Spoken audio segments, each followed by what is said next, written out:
Good evening and salutations, my GH fans. What did Jordan ever see in Curtis? I mean, seriously, what did she actually see in this man? Because the minute that Curtis asks about something, because they were talking about Alexis and leaking information and stuff, and how it's hindering her investigation. It's not, you know what I'm saying? Like it's messing things up. Okay, but there's a point where Curtis like, you have a theory about this, don't you? And he's like, whatever you have, I need to sit there and then I need to know because I need to sit there and protect my family. I need to protect Trina and Portia. Trina's like a daughter to me. And of course, she's like, yeah. By the way, when this whole thing comes to light, Portia is obviously going to get the smoke. Jordan's going to get some of it too. Let's be honest, Jordan's going to get some of it too. But with that being said, she's like, I can't do that. I can't give you privileged information. And he gets angry. And Jordan's like, you as a cop, you know exactly what I'm talking about. You know exactly the position I'm in. You would think that being married to a cop, being a cop himself at one point, he would understand where she's coming from. By the way,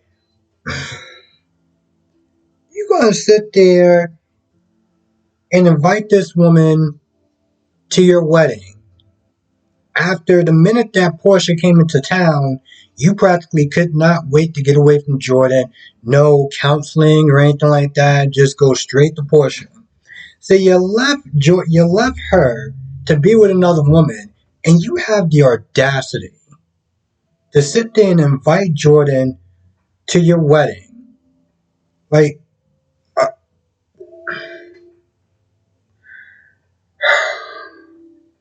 that's why I asked the question: the hell did you see in this man? Okay. Um. So here's the thing. Victor has been flirting with Ava for quite some time, but today, after him getting some bad news about the necklace and everything like that, but apparently he's still on course with his plan, whatever it is. I guess world domination. Who the hell knows? Um, talking to the deputy mayor out in the open, like no one could sit there and see those two talking, but whatever. Talks to Ava. Talk about love is in the air and it's wasted on the young or some crap like that. And he talks about, well, I said that way too many times. Um, that once your divorce is finalized with Nicholas, then maybe we can give it a go. What? Bro, did you just say that once you're done with my nephew, we can just have a go at it? On some level, that's just no, screw that. On all levels, that's just gross. Okay? Just on all levels, you you want to be with the woman who your nephew done God knows what with in so many different positions, and you say to yourself, ooh, I can't wait to be with her. I think I just kind of threw up in my mouth. But with that being said, she's like, yeah, no, whatever. Trina's still flip flopping with Ryan. I think his name Ryan Cabrera. Rory. Jesus Christ, that's that right. I haven't even seen this dude in so long. I started calling him Ryan. Um, but, she does agree to go out with him to celebrate their 3 months anniversary, which I'm just like, 3 months, really? 3 months anniversary? See, that's something you say to somebody when you haven't really been dating that long. And you say something like that, 3 months? Nah, bro. If it was a year, then I could be like, all right, cool, 3 months? You count the days and the seconds too? Like, that's just a little kind of off, but okay, whatever. Um, and she goes back and she talks to Ava, and she's like, well, I still can't sit there and stop thinking about, Spencer. And I'm like, what are you doing? You and Joss are just a mess. Okay?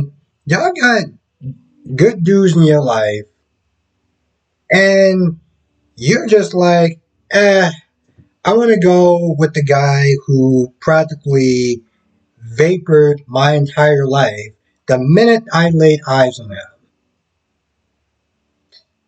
Yeah, I can see why they're best friends now. Um, Esme keeps thinking that she can trick Liz, and Liz is like, "Oh no, it looks like you took all those vitamins or those pills or whatever. I guess we're gonna have to sit there and pump your stomach." Oh, look at you! You're alive and you're all well and good. You would think she would learn by now, but there was one point she was going to tell Liz about her falling off the cliff or whatever, off the I forgot what it's called.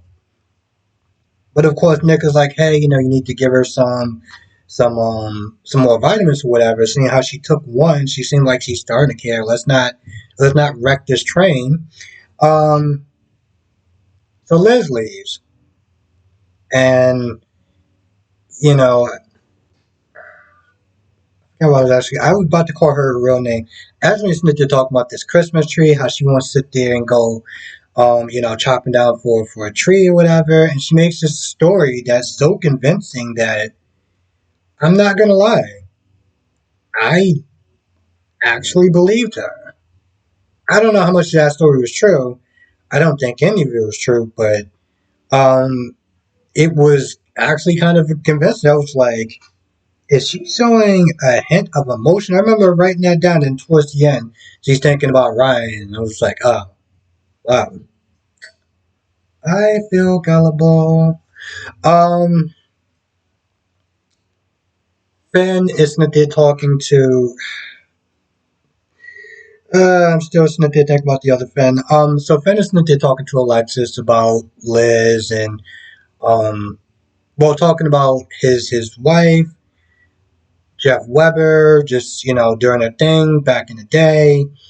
And the thing that he's upset with Liz about, there's two things, but one of them is the fact that Liz went to Nicholas, you know, instead of going to him. Like he was just not okay with that, and it's practically been weeks, and he just kind of just gave up as far as them trying to work things out. And,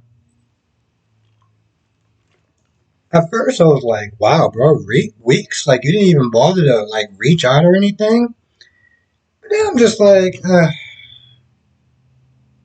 I've been in positions like that where it's just like, what's the point? I don't feel like really dealing with. You just get to a point with somebody, you're just like, I don't even feel like dealing with it. I don't feel like going back and forth, and I'd rather just not do it. I've been there. So in this weird way, I actually understood where he was coming from. Towards the end, he does pay Nicholas a visit. So we'll see what happens with that. Um, this role that Cyrus is playing now, I don't know how to feel about it. This mentor role that he's having with Spencer. Don't get me wrong, they're great scenes, okay? But it's just kind of odd. It's like, man, I remember the old Cyrus. He came into town, and he planned on wiping out Sonny and the entire family in one foul swoop. And when Sonny was gone, he practically had the town more or less under his thumb. And now he's not there giving sage advice to Spencer, and it's just like romance advice and stuff like that. Oh, you don't know, because there was one point where Spencer was like, Cyrus gave him a gift to give to Trina. He's like, the best thing. Spencer was like, the best thing I can do is leave her alone, because the minute I enter her life, it went downhill. And he's not there giving her advice. I mean, he's giving him advice and everything like that. And I'm just like, Cyrus the mentor, Cyrus the person that found religion. I don't know don't feel about that. I really don't. Um, I miss the old stars, to be honest, and I'm just wondering if this whole thing is a ruse, or is that just the new stars that we're just gonna get used to? Because I don't know how I feel about that. I don't know how I feel about that, to be honest. Jeff and Heather finally had, a meeting. They finally got a chance to meet, and all Jeff said was, "Leave my family alone. Leave my family alone."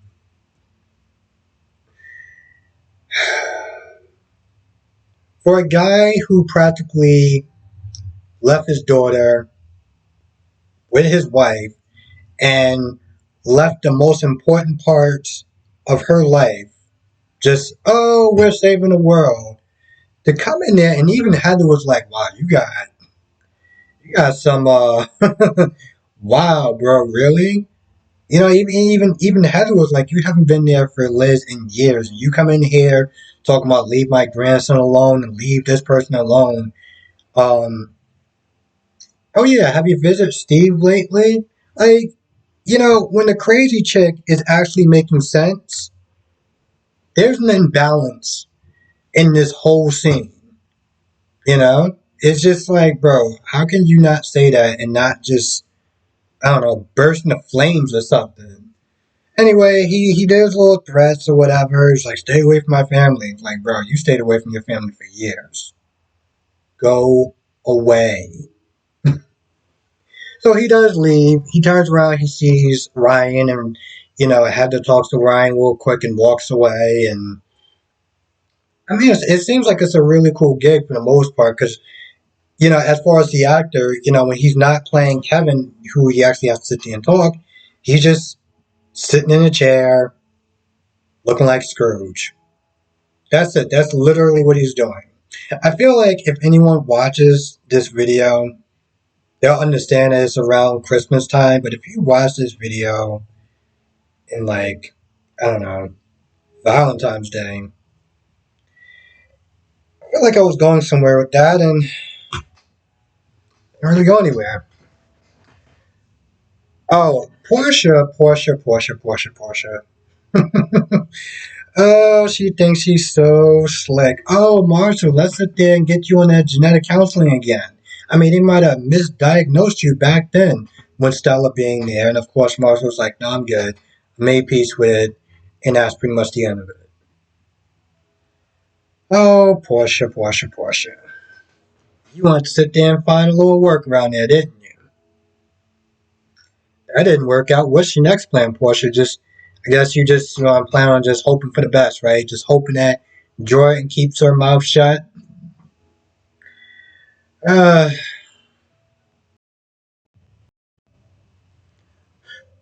I'm not trying to think of anything else that happened in this episode.